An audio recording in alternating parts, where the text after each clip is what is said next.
You could be sitting in the Hall of Fame and the world would know your name. And that's the script and Will I Am, starting off our evening here on Personality Profile on Joy 99.7 FM. I'm Lexus Bill, and I'm always looking forward to these sessions on Thursday evenings because, well, we get to learn a lot about our guests and probably pick some life values that we can actually use, to make our lives better. So welcome along to Personality Profile. And as usual, you can actually tell a friend to tell a friend or tell your family members that it's on. We're actually live on our Facebook page. You can check out the video for this conversation. Okay, now settle down and let's have a very enthralling conversation this evening with my guest. And one of the things that really make me happy is when our elders and senior citizens tell their stories. They tell their stories and guide us. They have walked this earth and they want to, and they decide to share the story so that some of us who are actually coming up can also learn and also help it make it across. Yeah. And this evening, I spent time with an octogenarian who has seen all there is that life has to offer, and he has decided to share his story in a memoir entitled Uncharted. Yes. He hails from Mampong and was one of the founding staff members of the Agricultural Development Bank, and this was somewhere in the 60s. Yes, somewhere around 1965. 61. Yeah. 61. Well, there you go. He will later enter entrepreneurship and weave a career through business. From the corridors of the bank, he decided to set up a bakery. As to why, we will find out. He will later branch into the travel industry, ecotourism, and more. And not only that, he found a haven in farming. How has he been able to weave through these responsibilities? Could it be his training at Prempeh College? Or the Kumasi College of Technology, which is later K University, where some of us would actually later go and study as well. Well, join me as we find out more about Mr. Joseph Asumadu Nyarko, who's also the MD for Sagrenti Travel and Tours. He's an author now who has a book called Uncharted, and he's here. Uncle! My dear son. You're welcome. Thank you very much. Nice to be here. Oh, pleasure to have you. I'm excited that we get to talk to you. Thank you. And get to walk a mile in your shoes. That's if we can. Thank God. Yes. But how are you? By His grace, we are surviving. You look so well. You're 85 now. 85 years. Wow. 85 years. Still going strong. I know, right? I mean, I wouldn't think you're 85. I'm 85 now. Wow. Yeah. What would you say has kept you this young? Well, basically what I normally recommend is, think less about others, but think more about yourself. Yourself in the sense of food you eat, exercises you undertake, the work you do. If it's too much for the body complains, listen to it. Don't just be over-anxious about anything. Yeah. Take it easy. Take life easy. Take life easy. After one day, we're going to leave everything behind. Yeah. And it's only is this something you knew before now, or is something you are learning now? Well, coming up, I was told not to be too anxious about anything. But to do what comes my way moderately. Okay. Not to overexert yourself. Okay. Yes. I see. Not to overexert yourself, because the body can take up to a point. Beyond that, if you load your vehicle too heavy, it won't move. Yeah, that's true. That's true. There's a weight that you can carry. That's right. Listen to the body. Yeah. And you okay. I like the part that you said about don't think too much about others. Yes.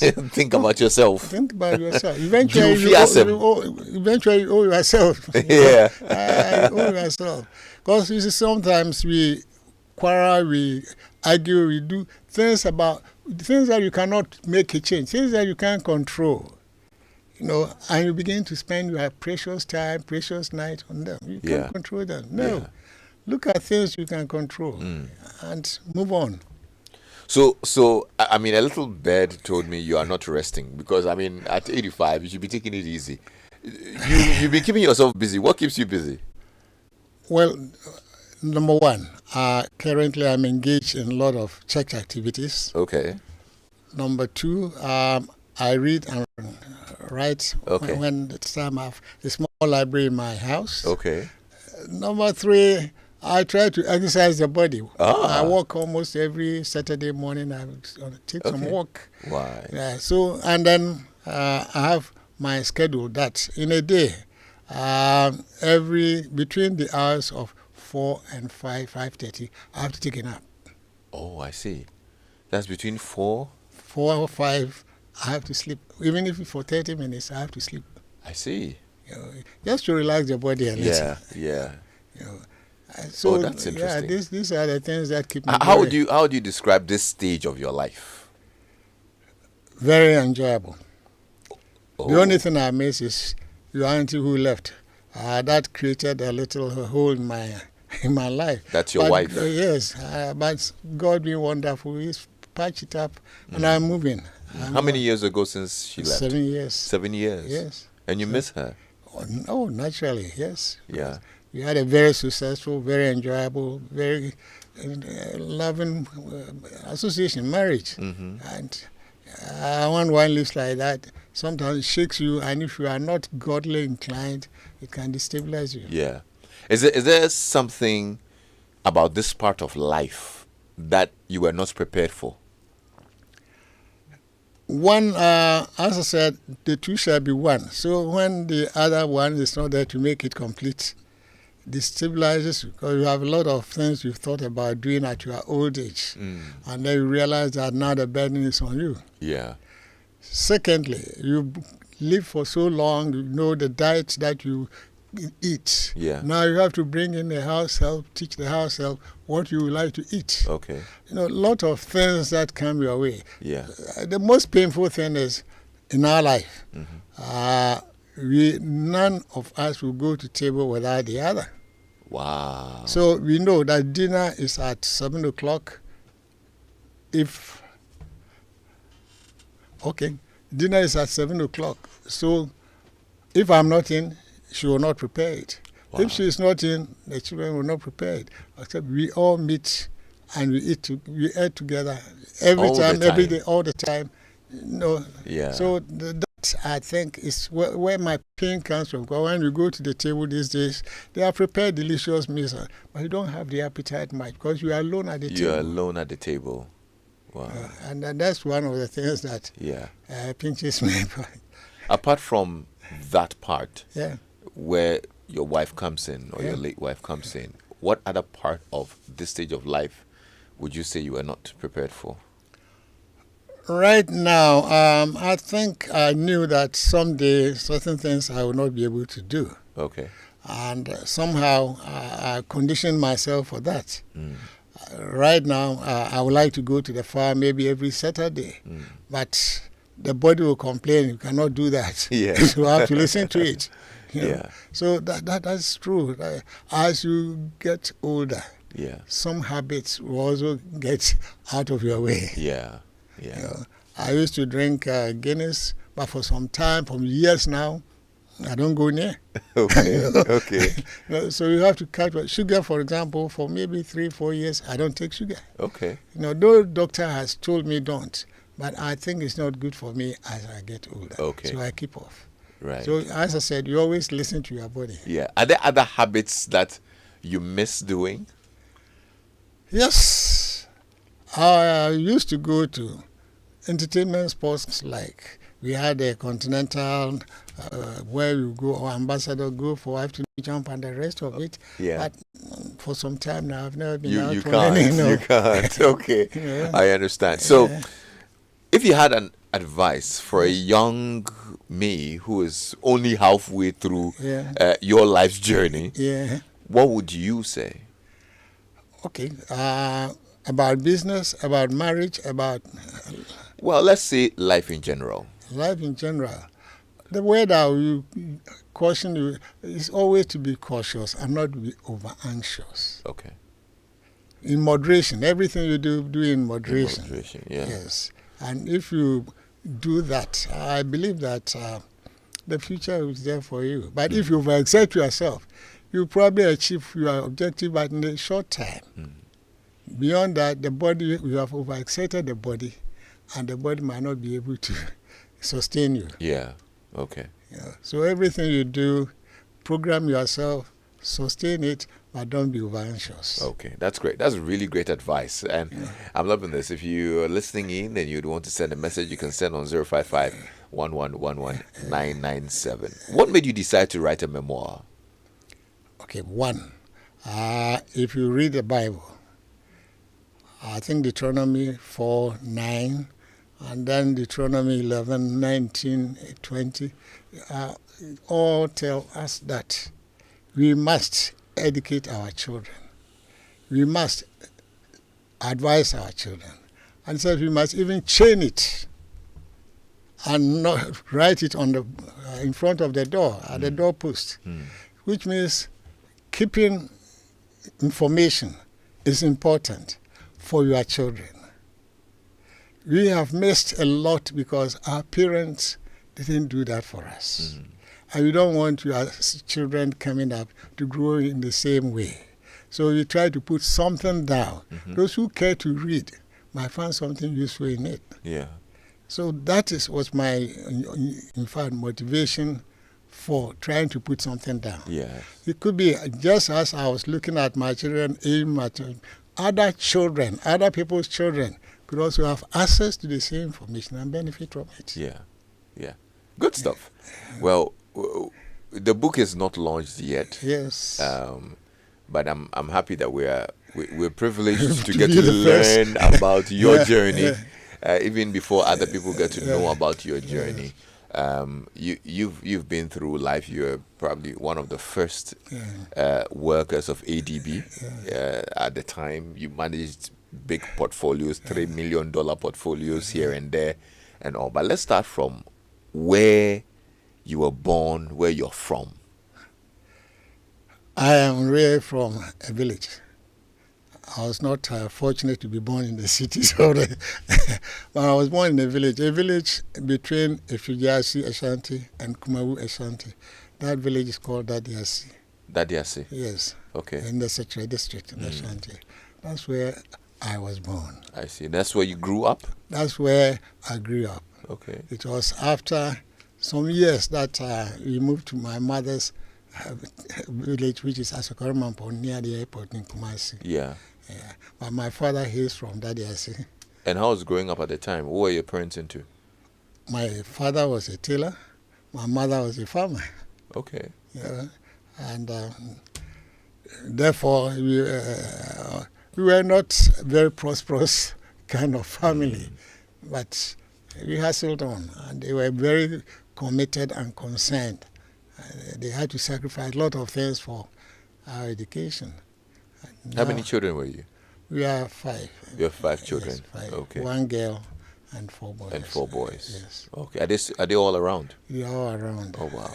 That's beautiful. Around, yeah. So it's important. I mean, one must aim in life, work towards your objective, but don't be over anxious. Don't be over anxious. Interesting. What's one lesson that growing up you can actually recall that stayed with you? Probably from your parents. It's humility. Humility. Yes. My father was too humble. I never saw my father quarreling in the street with anybody. Neither did I saw my mother and my father quarreling in their house. No. They were very, very humble. And one lesson my father taught me, which I still cherish, is this. If anybody comes with you with a problem, just tell the person to go and come back the next day, because the pillow and the mat will advise you overnight. You know, and you in English you say that the Bible says what? Don't let the sun set on your anger. Yes. You know, which means overnight things happen, and that can take away the trouble, the tension, and everything. So the next morning, you are, reformed. Yeah.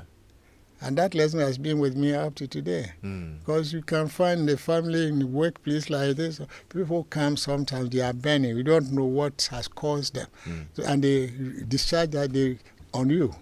So you take the cool kind of, and then ask them to come the next day. We will resort it. Next time he comes, a different person. prioritizing empathy over anger.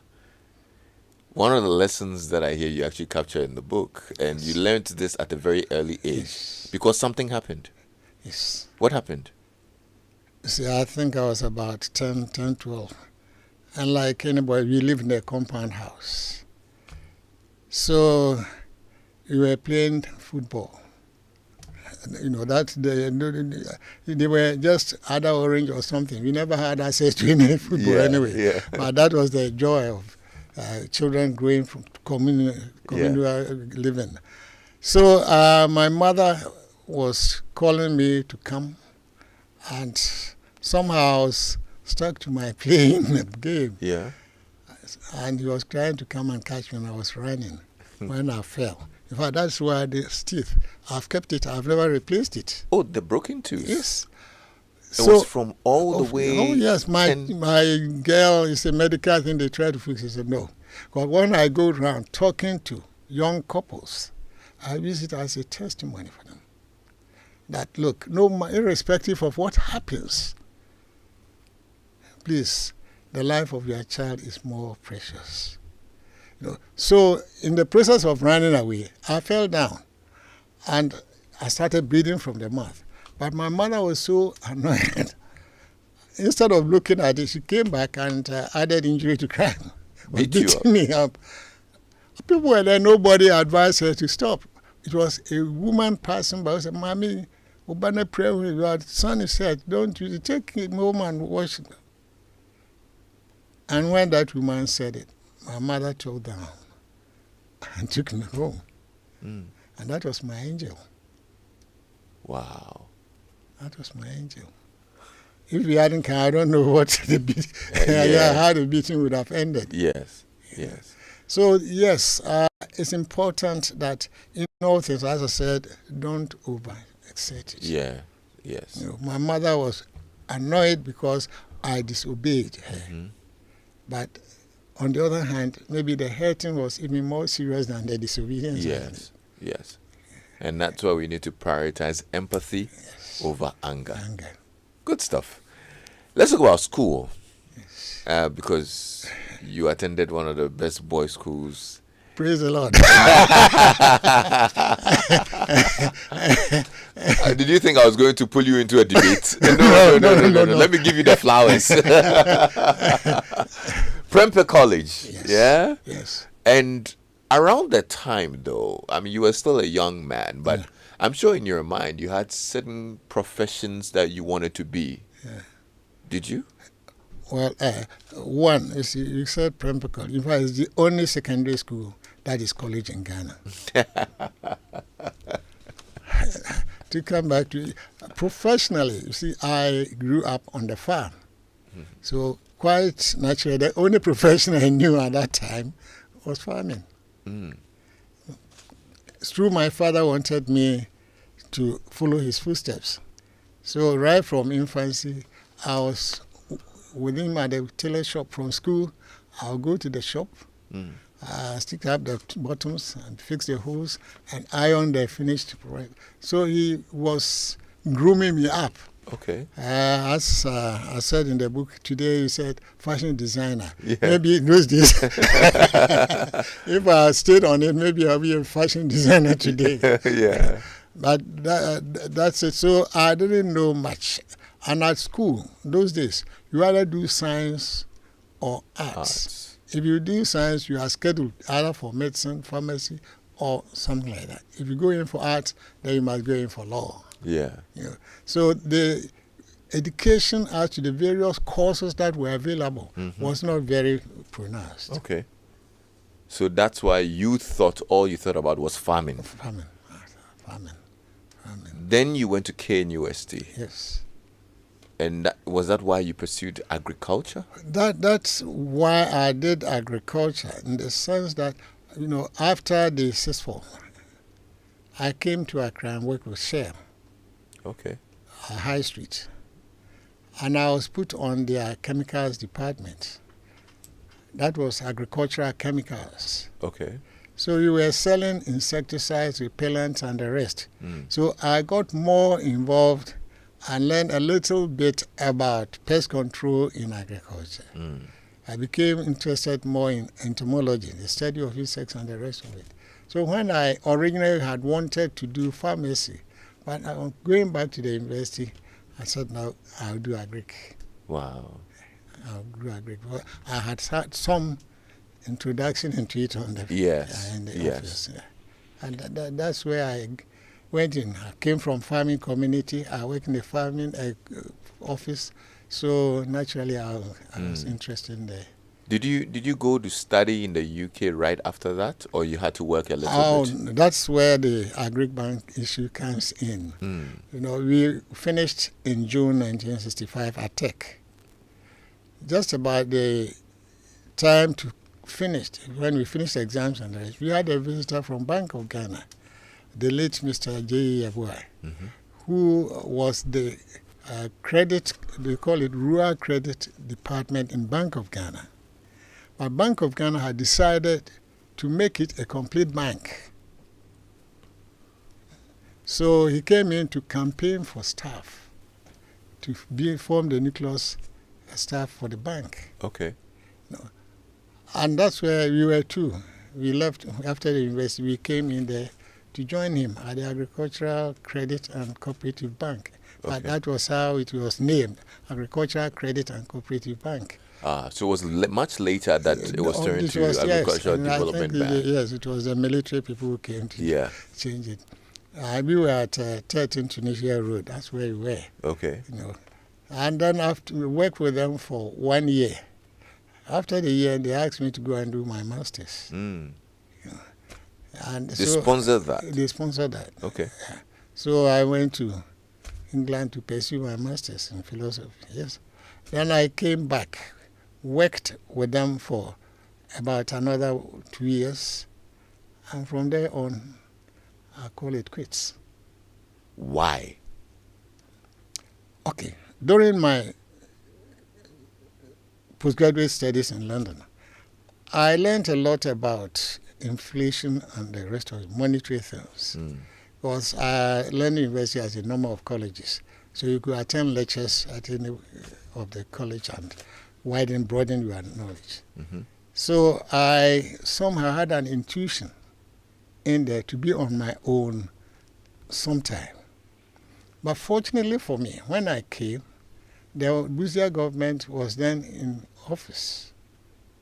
And he was talking about Ghanaianization indigenization of the Ghanaian economy. You know, where some areas of the economy foreigners could not operate. I think they were even encouraging some of the foreigners to sell their shares to locals. That's it. So I decided your auntie was then at Legon, domestic bazaar at Sabah Hall. Okay. I went and discussed, look, Amma, this is an opportunity. Are you prepared to resign from the university? Said yes. I was able also to convince her that it was better being outside than it was being at the university. She agreed and she resigned. So we bought one of the bakeries here in Accra. You bought it? Yes. Commercial Bank financed it for us. Okay. So, yes, she started. Meanwhile, I was still with the bank when she was outside. Okay. Managing the bakery. But why did you decide on buying a bakery? Okay. One of the things that an investor looks at is marketing. See, if you look seriously, anybody, and in any home, almost everybody, adult, young child, eats bread. Every day, mostly. So the market is there. It's there already. And that's why these Lebanese and others, when they came in, they went into it. Additionally, they started the bakeries at areas where population concentration was high. You know, so I also looked at it, did my review work, my project work, and realized that yes, additionally, it was coming with a building, so there was no need to rent the place. Yeah, all was packaged in there, and that was the incentive. So we moved out, and she came in here. Not quite after, another Lebanese came to see me. He has wine in Kumasi. If I could get somebody to buy, he would give me commission. I said, no, you don't go far. I will buy it myself. So I had to negotiate a loan from another bank. Okay. And I bought the Kumasi one. I see. So while my wife was managing this one, I was managing the Kumasi one in Kumasi. So, but then you had actually exited from completely. The bank. I had a problem. It took me about 6 months for the bank to accept my resignation. Why? One, they said they've gone to train me. I haven't worked in it. Those days they said you have to work for at least 3 years or 5 years before you are discharged. Because they sponsored your masters. So they would not let me go. And they thought seriously I was joking. And additionally, if you are leaving the bank, why do you go in for bakery? Yeah. Not any porridge business, but bakery. I remember carrying the bread on tray to GNTs. We had some shops, Ghana National Trading Company. I was carrying bread to deliver to department stores. I met my boss. And he said, Mr. Nyarko, is that all that we want? If you wanted to bake bread, you could have sent it to the fancy women to train you. You didn't need to spend that money on you. On you to go to the UK to go and study. I could have gone on the training in any fancy woman's house to learn bakery. But you could say masters. That is where the lesson, in fact, that is where the book is important. Well, you see, education is not preparing you to sit in an office to do fires and fires and fires. Yeah. Education is to help you to use the hand and the head to make a living. And that is the problem we have right now in the country, because why do we have association of unemployed graduates? Why? Ghanaian economy is not choked to the point that graduates will not have something to do. But everybody is looking up for that vine tree, just one. Everybody wants to tap that tree. And if you all tap it, the tree will die off. There's bulk, the bark will be emptied and the tree will die. So I opted to go and show people that it can be done. Yeah. And I was, by God's grace, able to do it and do it more. Eventually, we had about 3 bakeries, big bakeries in Kumasi, and we had one here. But you still owe ADB. No.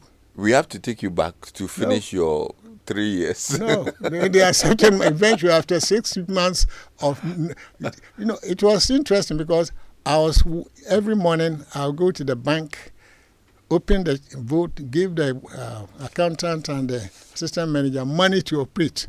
Then from there I'll go back to my bakery, give them the raw materials they need to operate.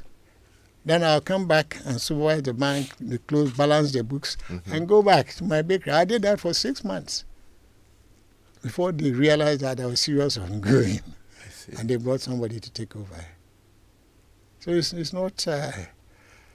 it hasn't been easy in that respect, but the benefits have really justified my decision. How tough was being an entrepreneur? Sometimes it's tough. In tough that there are things that you do not control. You need certain inputs that are not within your reach. And those who have them can sometimes make it difficult for you or make it easy for you. And that's where the problem is. When you have control over your inputs, then you have no problem. It's your managerial know-how that you have to exert. But when you don't have control over your inputs, then it's a problem. No matter what you know. Once the inputs are not there, you can't make it. Yeah. Interesting. So the bakery was doing well. Yeah. And this was around a very politically saturated moment. This was somewhere in the 70s. Yes. There was a revolution in 1979. Did that affect your business in any way? Oh, it did. But every change. See, you have in Ghana, at Champos that they used to call essential commodities. unfortunately, we operate with essential commodities. And which are these? Sugar, flour, milk. These are the basic inputs we need. And these, unfortunately, are the so-called essential commodities. So when there is a change and people start complaining there is shortage of sugar, you are in trouble. Yeah. People start complaining bread price is gone up because there's no flour, you are in trouble. So those are the things that really affected us. Yes. Okay. Affected us. But politically, were you aligned? No. You were I have not. never, and I will never. Yes. But at some point, you were detained. The detention was basically business. Was business. Business. You know, it happened in Accra here where the so-called essential commodities, we had the minister was called Kofi Bedu. He was in charge of the cooperative ministry.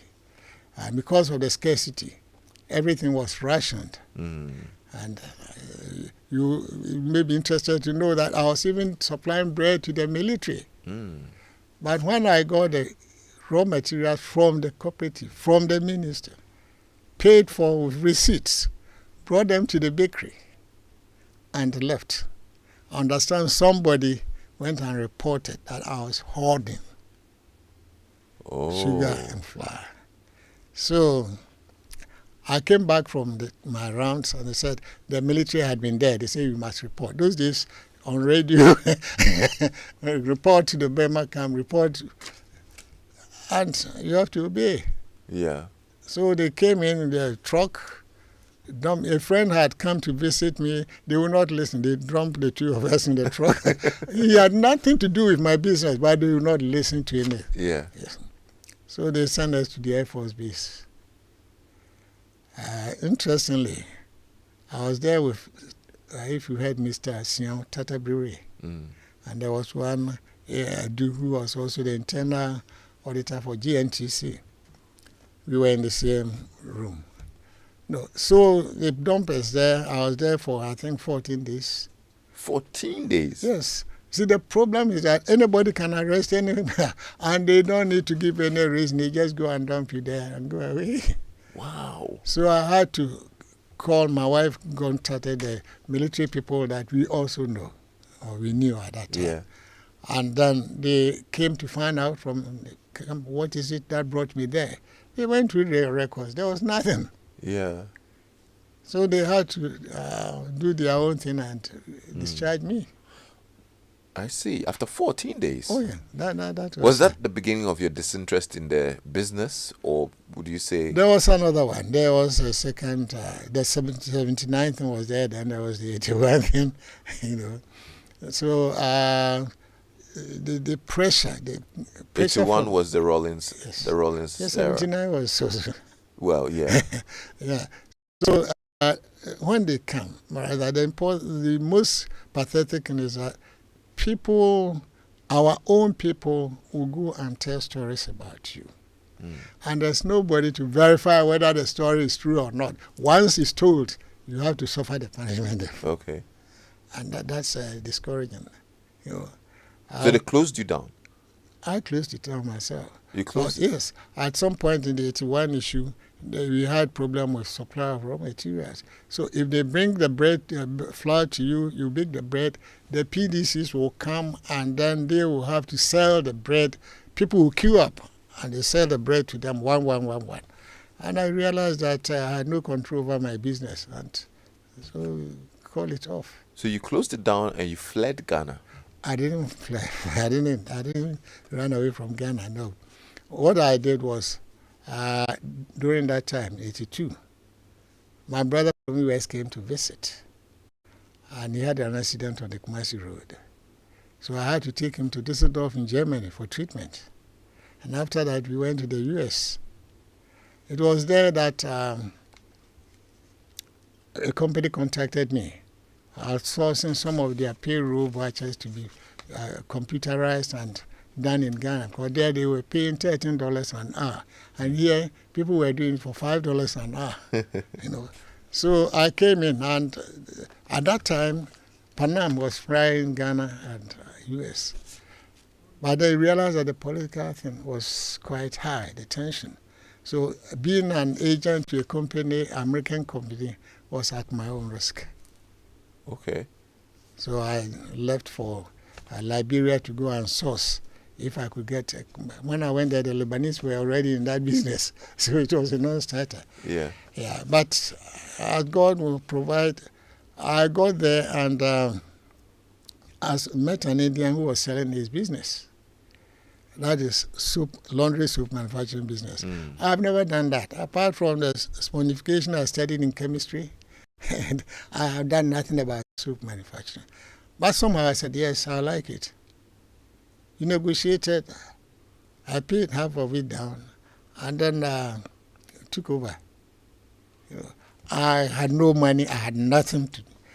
But business is being, smart. Yeah. Yeah. I went to those who supply the raw materials. Unfortunately, somebody had dumped some for months. Nobody had gone to buy. So they were soaked. Yeah. I said, well, if you like, take them. I'll give you 2-3 weeks to pay back. Thank God. I took it there and we started using that to produce. Gradually, we started with about 20 boxes a day. We were able to get to about 200 boxes a day. Wow. And there we were. And that business seemed to be going well as well until Mr. Chastela. Chastela happened.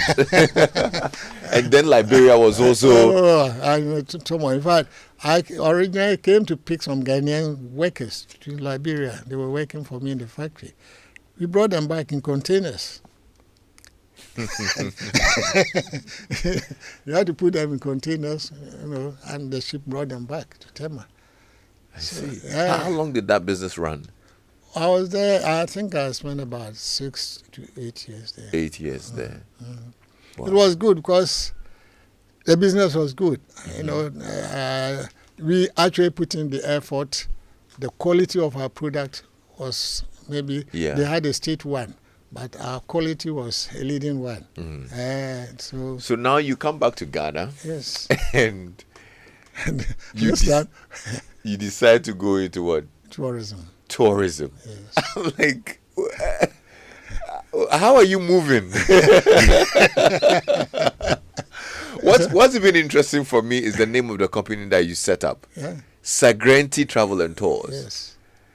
And I don't know why Sagrenti. Yes. Are you related to Amankwetia? No. It's a name that is already unknown. Yeah. Sagrenti is Garnet Wolseley. Yes, Sir Garnet Wolseley, Major General Garnet Wolseley. So that was, I think, the 100th year of celebration or so. So the Sagrenti War was 1874. 1874, and this was 1970. No, this was 1993 or something. I registered the company in 1993. Okay. So I went to Kumasi, came back, and said, "Well, I'll take the Sagrenti." Because the Kumasi people know about Sagrenti, a lot of people know. And then I got a friend who was also working in a museum in London. And he has written a pamphlet about the Sagrenti War. Okay. Very intensive, detailed pamphlet. A Ghanaian? A Ghanaian. Okay. From Elmina. The Battle of Amwafo. So he gave it to me. I read it and said, actually, we are there. But weren't you worried that Sagrenti connoted war in some form? Because in Ghana, everybody hears Sagrenti. Yes, it's bravery. To me, Sagrenti is bravery. Okay. Because they had to fight. And the British brought reinforcement from East Africa, from India, from the colonies to come and fight a small country like the Ashanti Nation. So Sagrenti, to me, is bravery, resistance. Okay. And that sold very well, especially among the African American community in the U.S. Oh, okay. Well, they were your primary targets. They were. We worked with them. Yes, they were. Okay. We handled them. And there was a time, we brought people from Suriname in one of these Panafest issues. Okay. And I organized and took them to Kumasi. Opokuwari, the late Opokuwari, was then in charge. We had the opportunity to go and shake hands with Opokuwari. Will you believe that these people, they were about 15. when we came back to Accra, they never washed their hands that day. But they have heard about the Ashanti nation, and they never thought that they would have the opportunity to shake the king of Ashanti. You see? So this is how tourism is. You know, they speak some of the names they have. They still eat Gary. Abe is called Abe. You know, Kufuor Camp is Kufuor Camp. Kromanti, their interpretation is that I went there and it's a secret place. And in fact, the interpretation later when I learned, it's also here like that. Kromanti. So there's a big link that you can exploit for tourism. Do you think now, many years later, I mean, when you look at the tourism industry now, do you think we're harnessing its potential? No. You don't think we are? No. Why not? One, what are the products we have? And are we developing the products to harness the potential? If we are not developing it, then how do you expect people to spend money, travel all the way here to come and do what? So charity must begin at home. If we want to enhance the industry, we must put in the effort to develop it. Then you can invite somebody to come and enjoy it. And that is around Abompe somewhere there's a waterfall in there. Who is benefiting from it? Nobody. And yet that can be turned into an income generating activity there. Yes. So yes, you are not to me you are not doing much about tourism. Tourism is not just the music, the dancing, and no. There's more to it than that. I see. Yes. And I'm sure our minister is listening, so maybe they will take a few nuggets from the things that you said. It's interesting. Tourism, to me, I went in and in fact I did well in it too. At some point I was the African Travel Association president, Ghana chapter president. Okay. Traveled a lot of Africa, knocking countries and bringing countries together. There is so much. East Africa, Kenya, it's all tourism. Yeah. Why is it that Ghana cannot do that? You've dabbled in different industries. You've had like a wealth of knowledge from different aspects of life. If you look back though, which part of it did you enjoy the most? Frankly, I think coming back, the bakery made me start off with at least some money in the pocket. It made you rich.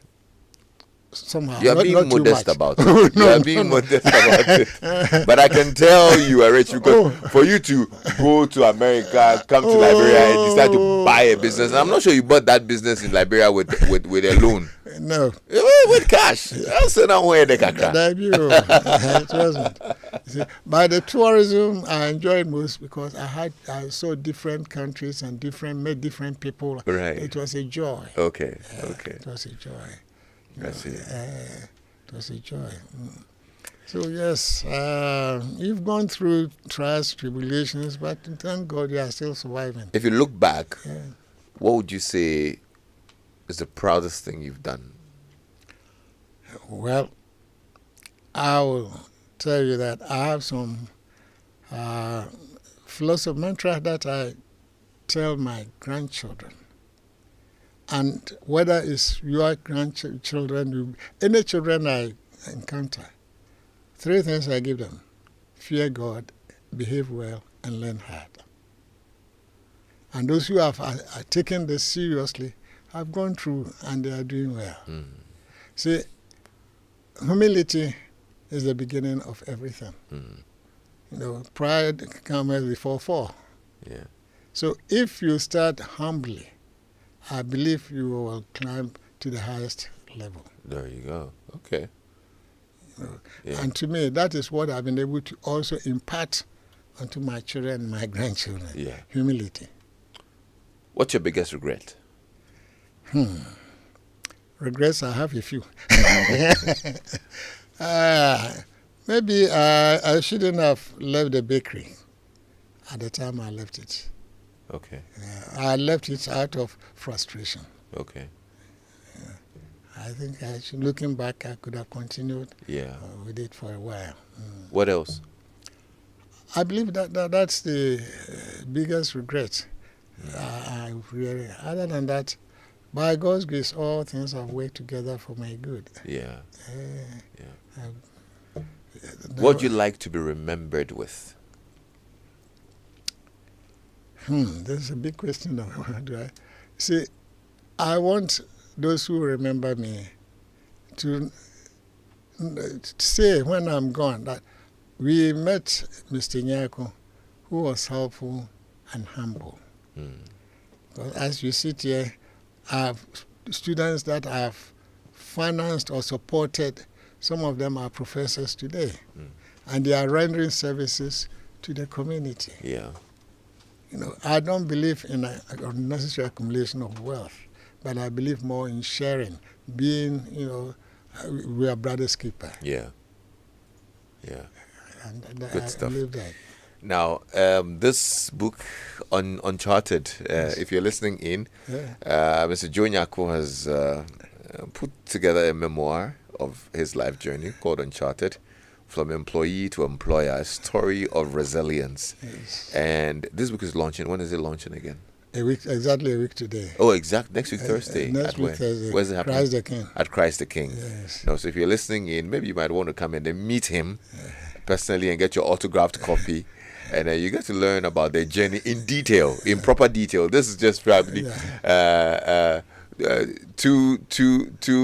father and a son having a roadside conversation, and then you go to listen in.